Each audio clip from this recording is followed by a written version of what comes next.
এই জন্যে আমি বারবার আপনাদেরকে মনে করে একটা কথা, আমার জীবন থেকে উপলব্ধি করি একটা কথা, যে একমাত্র আল্লাহ ছাড়া এই পৃথিবীতে এবং পরকালে আমাদের আপন বলে কেউ নাই। বাকি সবাই সবার স্বার্থের জন্য আছে। মানুষ মানুষের অবস্থানকেই মূল্যায়ন করে, মানুষ মানুষের অবস্থানকেই মূল্যায়ন করে। আল্লাহ রাব্বুল আলামিন আপনার ভিতরটাকে ভালোবাসেন। দেখেন, আপনি যখন নামাজ পড়েন নাই, আল্লাহ পাক কিন্তু আপনাকে ধ্বংস করে দেন নাই। আল্লাহ পরম করুণাময় আপনাকে হেদায়েত দিয়ে নামাজি বানিয়ে দিয়েছেন। জীবনে অনেক পাপ করেছেন, ইনস্ট্যান্ট আল্লাহ পাক শাস্তি দিতে পারতেন, আল্লাহ পাক দেন নাই। আল্লাহ আপনাকে ভালোবাসেন, আল্লাহ আমাকে ভালোবাসেন।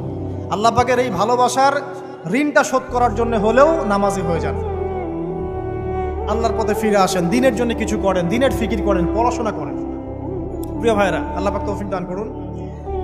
দেখুন, এই রিবা থেকে দূরে থাকার জন্য একটা হাদিস যথেষ্ট, যে 4 শ্রেণীর মানুষকে আল্লাহ রাসূল সাল্লাল্লাহু